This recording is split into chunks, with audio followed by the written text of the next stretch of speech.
Ignacio García Valdecasas, muy buenos días. Buenos días. Muchas gracias por invitarme. Saludo a ti y a toda vuestra audiencia. Gracias por compartir la fotografía que ves con nosotros a estas horas. ¿Qué fotografía estás viendo una vez que se ve que esta mañana dice ya la opinión pública estadounidense, dice Bloomberg, por ejemplo, si la diplomacia sigue fallando, 2 portaaviones? ¿Vamos camino de ese choque finalmente? Bueno, yo espero que no, y creo que por el momento el riesgo existe, pero es un riesgo limitado, porque a los actores externos, especialmente a Irán, no creo que en este momento le interese un conflicto generalizado en Oriente Medio, aunque podría producirse, y sobre todo a su patrón, a China, que no desea bajo ningún concepto que se ponga en peligro el suministro de petróleo iraní y que pueda cerrarse la vía de comunicación del estrecho de Hormuz.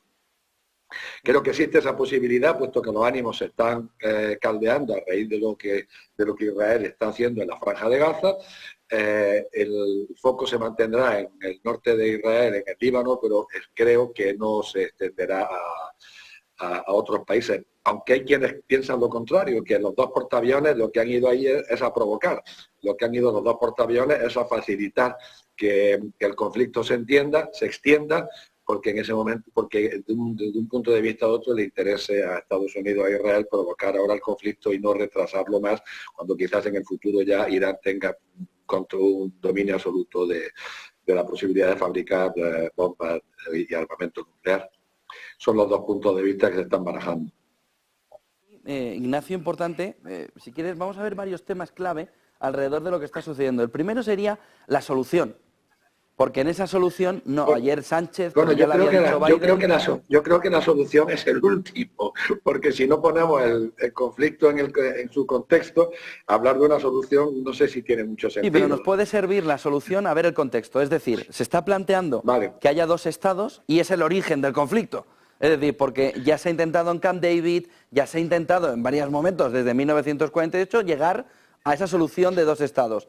Y por ejemplo, Arafat estuvo sentado para firmar en Camp David. Entonces, vayamos si quieres al contexto, pero con la mirada puesta en por qué vuelven otra vez con los 2 estados si tantas veces ha estado tan cerca de estar en los 2 estados.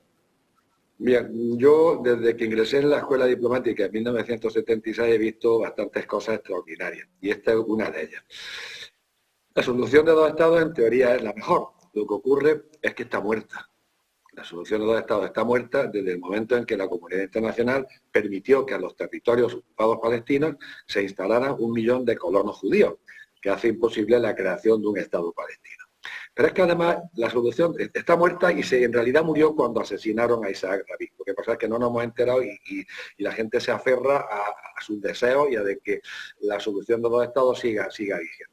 Pero lo más extraordinario es que desde el primer momento la solución de 2 estados se estaba diseñando de una manera que era imposible, porque los países OTAN, con Estados Unidos a la cabeza, decidieron que se reconocía a la parte fuerte, Israel, y que a la parte débil, Palestina, se le reconocería cuando llegara a un acuerdo con la parte fuerte, con Israel.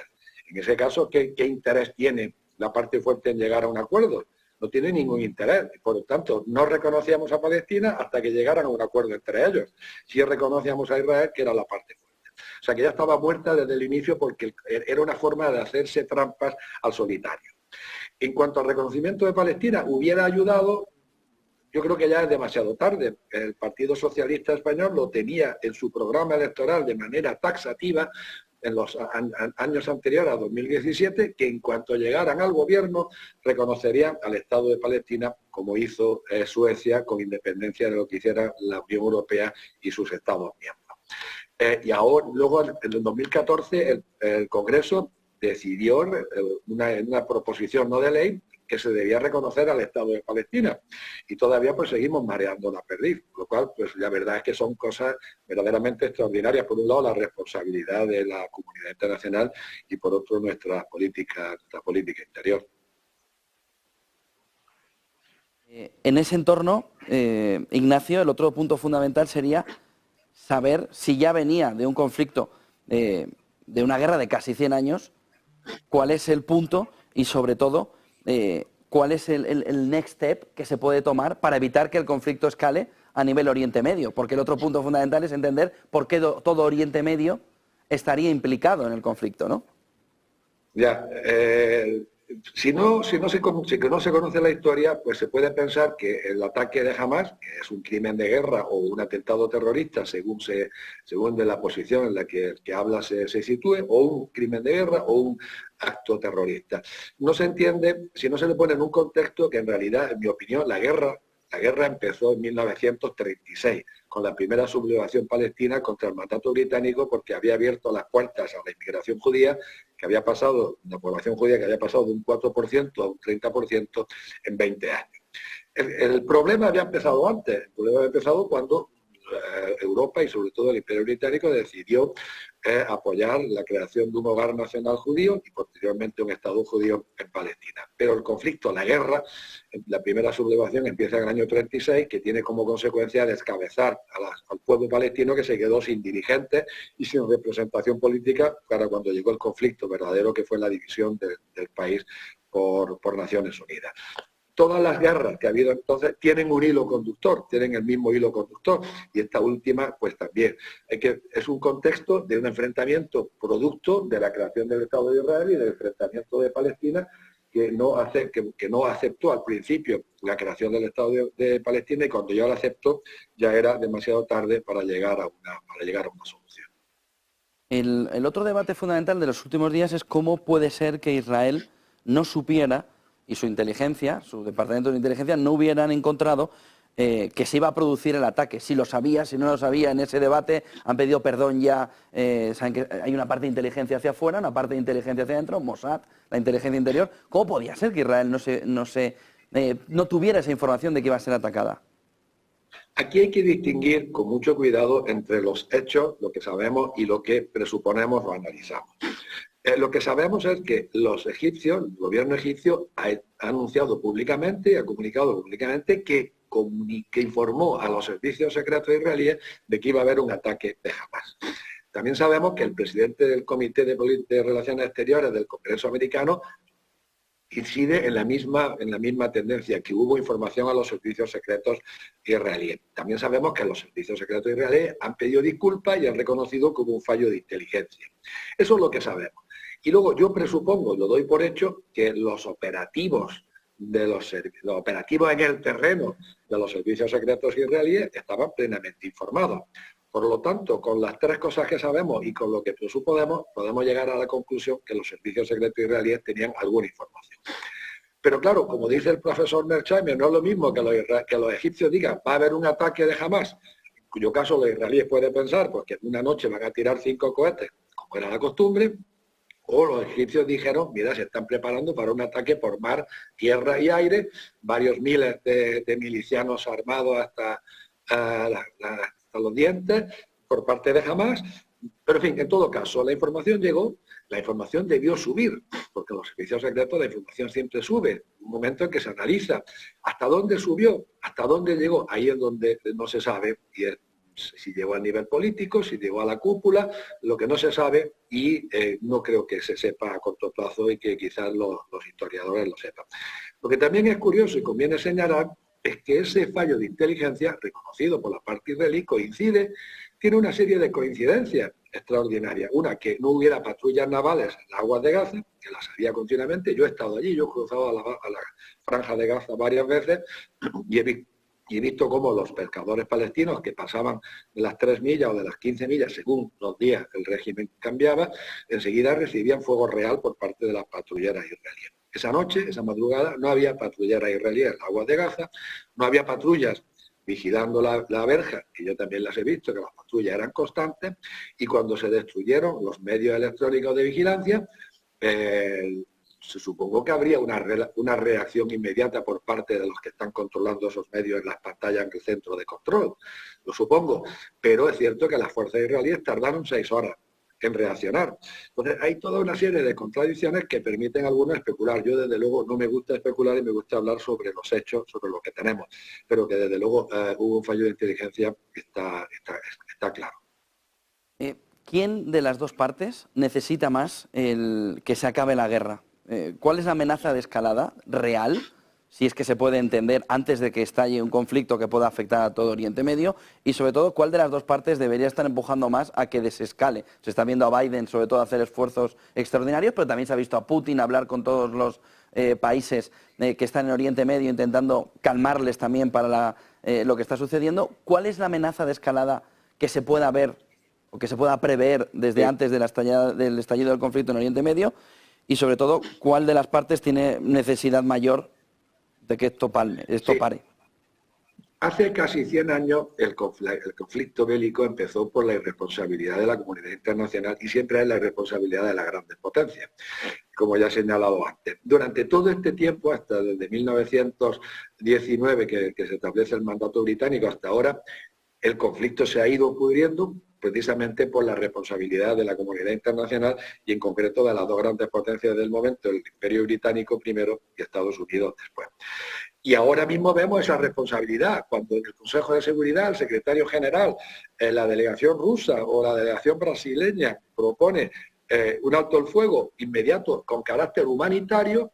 En el caso de la propuesta, bueno, en el caso del secretario general nadie le hace ni caso, prefiero ahorrarme el adjetivo que acompaña al sustantivo caso.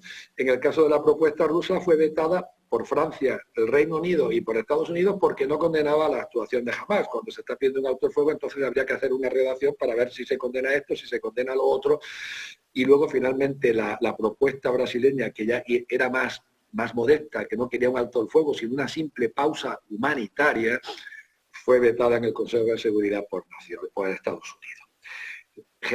Biden ha conseguido que Israel permita que los egipcios abran el paso de Rafah, que es un pequeño paso que la franja de Gaza se comunica con Egipto, en la parte sur-occidental.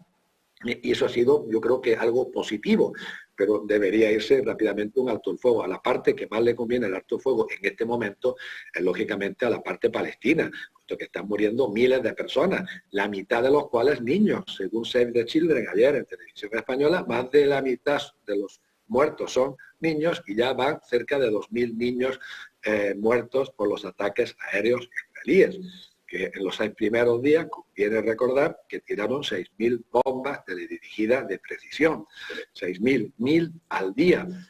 Sino para comprender la magnitud del horror al que estamos asistiendo, debemos saber, por ejemplo, que en una superficie similar a la franja de Gaza, que son 300 kilómetros cuadrados, en la guerra de Ucrania, de ese tipo de armas inteligentes teledirigidas de precisión, Rusia tira 25 o 30 al día. Rusia tira 25 o 30 al día, mientras que Israel en los primeros días tiró 6.000 bombas de ese tipo. El alto el fuego es fundamental porque se está produciendo una auténtica carnicería.